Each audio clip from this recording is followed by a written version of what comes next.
Hey everybody, we're taking a look at optimization today. Now, optimization is not a new topic to you, but it is something that is new in so far as how we're going to talk about it. We're going to talk about it from a calculus perspective. So that is our objective for today. Now, if this were a quadratic function that we were trying to optimize, we'd be looking just for the maximum or minimum. And we could do that just with the understanding that, well, that would just be the vertex of the quadratic, which we can get using x equals negative b over 2a. We could also use technology. We could use the graphing calculator to find that value. But what we're going to be focusing on today to optimize these functions is using the differential calculus. In other words, talking about the fact that we know that when we have a turning point, that the derivative of the function equals 0 at that point, and then we can go ahead and find that optimized point, whether it's a maximum like this for this quadratic, minimum for this quadratic, or some other kind of function we might have that might look like that, where we're looking for that optimal value there. So regardless of the situation, we're trying to find those maximum or minimum values and to understand what they mean, because they mean different things depending on what it is that we're talking about. And like we said, we've talked about this before. It's nothing new. It's just how we find them is going to be new. So again, what are we looking for? Well, with a function, anytime we have a tangent line having a slope of 0, whether it's that maximum or this minimum, we're going to have an optimized value. Now, what that value means depends on the situation, as we'll see when we get to examples. Now, we need to make sure that we understand how to confirm that these points are optimal. Well, we could use what's referred to as a sign diagram test, where if we look at the first derivative and we see where that first derivative equals 0, and there's a sign change. So if this is a sign diagram for the first derivative, we see that it goes from positive to negative at that point A. Positive to negative means we're going up and then coming down. That's a local maximum. The opposite is true if we're going down to up. We see again a sign change from negative to positive. That would be a local minimum. So that's one way to check to see whether you in fact have a local maximum or a local minimum. The other way is using something called second derivative test. Now, the second derivative test is an additional way that you need to check to make sure that you do in fact have a maximum or minimum. And we see that if the second derivative is less than 0, we say it takes this shape here, which is concave down. And if you have that the sign of the first derivative changes at that point, and it's concave down, that's a local maximum. If the opposite is true, if the second derivative is positive, that means you have a concave up function at that point, and therefore you have a local minimum. So you need to check both of those. You need to check the sign diagram for the first derivative and do this second derivative test to determine the nature of that point. And this just shows it again in the same manner. Now, there's a 5-step process that you should try to follow to make sure that what you're doing is hitting all of the key points. So the first thing when you're looking at an optimization problem is you want to draw a diagram. You want to draw it because it helps you to understand what's going on. A lot of times it's a geometrical problem, other times it could be something else. But you want to draw what's going on so you can really figure out what's going on. Then you want to construct a formula for whatever it is that you're looking at, whether it's area or volume or whatever else might be going on. And then once you have that formula, you want to find the first derivative and find the values where that first derivative are 0, because those are going to be your maximums or minimums. But you also have to keep in mind, generally speaking, you're going to have a restricted domain. You might not be able to take any values of x, and that's going to affect sometimes these values of x that you get for your first derivative. So then you need to look at the values that will work for your domain, check the sign diagram, run the second derivative test, or just look at the graph on your graphing calculator, and you can determine whether you have a maximum or minimum point. And then finally, you want to make sure that you answer the question. Write your answer in a sentence, making sure you specifically answer the question. Sometimes they'll just ask for an x value. Sometimes they'll ask for the dimensions of whatever shape you're looking at, and other times it'll want the area or the volume. So you really have to make sure that you're answering the question as you go through. Let's look at an example. It says a rectangular cake is made by cutting out squares from the corners. So it's like I'm cutting this square out, and then I can just fold that up, and fold that up, and fold that up, and fold that up, and we end up with a shape that looks like that. Now what it tells us is that the actual rectangle is 25 by 40.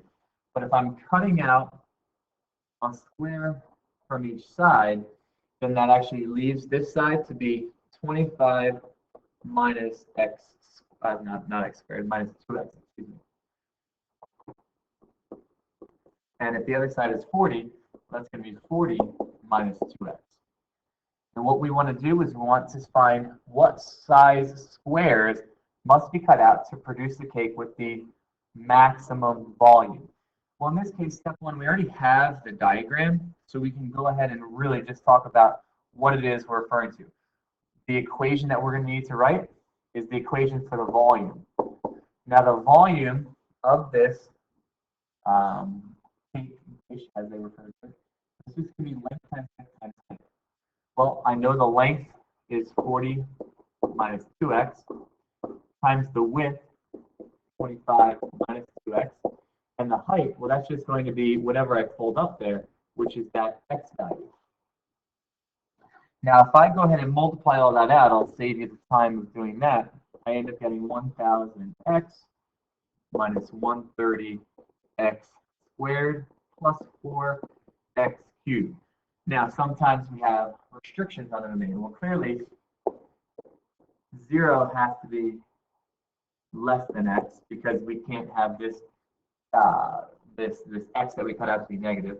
But we also can't have an x that is greater than 12 and a half. So if we had, because if it were, then this dimension here would end up being negative. So we have this restriction on the domain that we have to keep in mind. All right, so we have the function of v. Now we need v prime, which we could refer to as dv dx. And just taking the derivative of this guy up here, that just gives us, if I'm just changing the order here so you don't get confused, 12x squared minus 260x plus 1000. Well, I need to find out when this equals 0. So I'm just going to do a little bit of algebra here. Pull out a 4 minus 65x plus 250.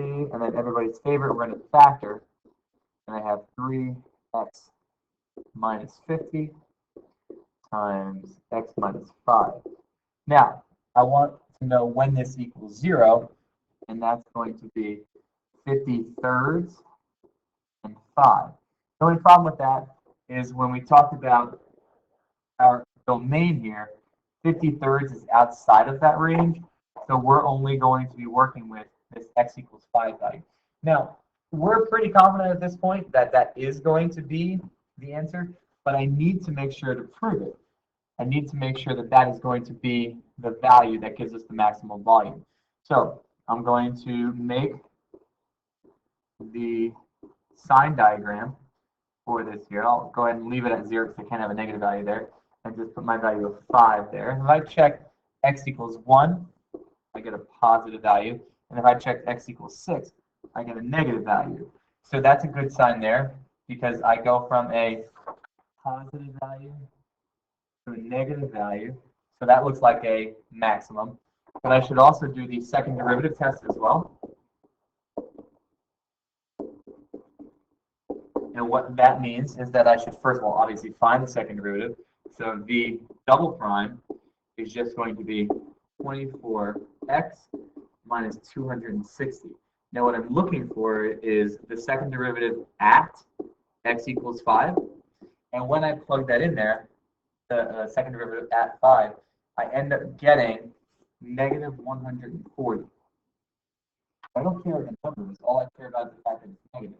And since it's negative, that tells me that I have a concave down situation.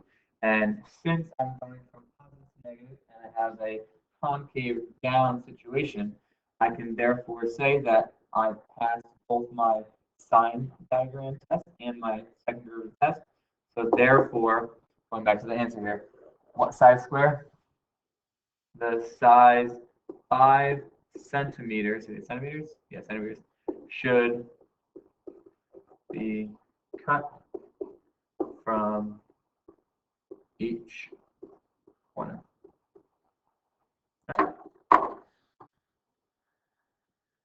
And again, that's it. I've maximized that volume here. This is a similar question, but it's going to require some slightly different work. We have a 4-liter container, and it must have a square base. So that tells me that that's going to be X, and that's going to be X. The vertical sides, and it has an open top. So let's find the most economical shape, which minimizes the surface area of the material needed. All right, so I know it's a square base, but I don't know the height. So let's go ahead and start by calling that Y. Now, even though the question is really referencing surface area, as you'll see, I'm going to need to find the volume as well. So I'm just going to go ahead and write that out to start. Volume, well, even though it doesn't have a top, it doesn't matter. The volume is still going to be length times width times height. The length times width is x times x, so that's x squared times the height, which is y. Now, they tell me it's 4 liters. Well, I know that 1 liter equals 1,000 centimeters cubed. That means that 4 liters equals 4,000 centimeters cubed. So I have 4,000 equals x squared times y. And I'm just going to hold off on the rest of that for a little bit. We're going to need it in a little bit, as you'll see. But the problem is mostly about surface area, so let's call that area. Now, I don't have a top, so I only have one bottom, and that area is going to be x times x or x squared. But then I have 4, I could imagine the side, front, this side, and the back. I have 4 sides that have the area x times y. But here I am in a situation with an x and a y, and I don't want to have to deal with that. And that's where my volume formula is going to come into play. So I have area equals x squared plus 4x, but I want everything in terms of x. And if I were to take that volume formula and solve it for y, I would end up having 4,000 over x squared. Now I have that one variable, and it's going to be a lot easier to work with. Just some manipulating there, plus 16,000. Let's see, that's x over x squared, so x to the negative first. All right, so what do we want to do? We want to minimize this area here. So if I want to minimize it, I'm going to need to find its derivative. So I'll call this dA dx, and that derivative is going to be 2x minus 16,000 x to the negative second. I want to know when this guy equals 0. And I'm just going to do some manipulation, moving around a little bit. I end up over here with 16,000 x to the negative second equals 2x. If I divide both sides by x to the negative second, 16,000 equals 2x to the third. If I divide by 2 on both sides, that's 8,000 equals x to the third. Then I can cube root both sides to solve for x, and I end up getting x equals 20 centimeters. And again, I'm pretty confident that that's my answer, but I need to confirm it. To confirm it, I'm going to do my sign diagram here. Can't have less than 0, so I go ahead and look at 20. When I look at 20, I go from negative to positive. Negative to positive tells me I have a minimum. So there's some confirmation that it looks like it's going to be a minimized value, which is the goal. But I want to do my second derivative test as well. And what I hope to see is that I have a concave up scenario. Concave up scenario would be a second derivative that is positive. So I'm going to find my second derivative here. I'm going to have 2 plus 32,000 x to the negative third. And if I look at that there, This second derivative, there's no value that's going to make that negative. So I'm going to say that the second derivative is always positive. Therefore, x equals 20 is a minimum. Now we want to make sure we answer the question, find the most economical shape. Well, if I want the shape, I'm going to need the dimensions. So most economical shape is 20 centimeters by 20 centimeters. That's the base there, the x times the x. And then I need the y. In order to find the y value, I'm going to go back to my formula up here that I used. And when I just simplify there and solve for y, I end up getting 10 centimeters for the height. And that's it on that problem. So again, I had to do a little bit more thinking, but it really is just relying on some things that you already know. One more example. This one again is another geometrical problem.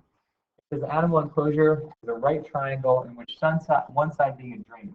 So that part, this part here, the drain side, I don't have to worry about because I have 300 meters of fencing. That 300 meters is really just going to be this distance from A to B and this distance from A to C. It says let AB be x, okay, show that AC is 90,000 minus 600x. All right. Well, if AB is x, then this side BC is 300 minus x. And then I can go ahead and do some work to solve for AC. And that's not a hard deal. I can just use Pythagorean theorem because it's a right triangle. So I say AC squared plus x squared is equal to 300 minus x squared. Or AC squared equals, just by distributing that out there, 90,000 minus 600x plus x squared, but I also have to be in this step subtracting over that x squared minus x squared. And they obviously cancel out. So AC squared equals 90,000 minus 600x. I want just AC, so I square root both sides. And guess what? I did it. AC equals square root of 90,000 minus 600x. Yay. Now it says find the maximum possible area. Okay? So I need an equation here. Maximum possible area of the triangle. Well, it's a triangle. So the area is going to be 1/2 times the base, which is AC, which we just showed is the square root of 90,000 minus 600x. And you're probably wondering why I left that space in there. The reason I left that space in there is because I'm going to put the height in there. I just prefer it like that. So 1/2 x times 90,000 minus 600x. Right. Now, as I look at this here, that's going to be kind of annoying to end up taking the derivative of.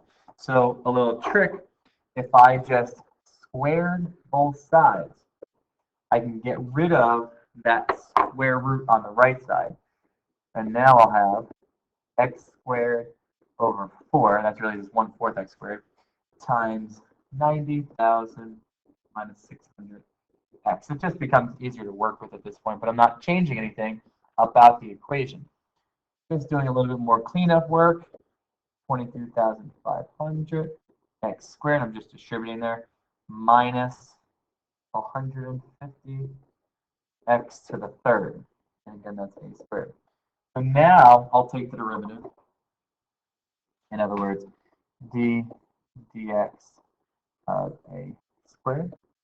And that gives me 45,000 x minus 450 x squared.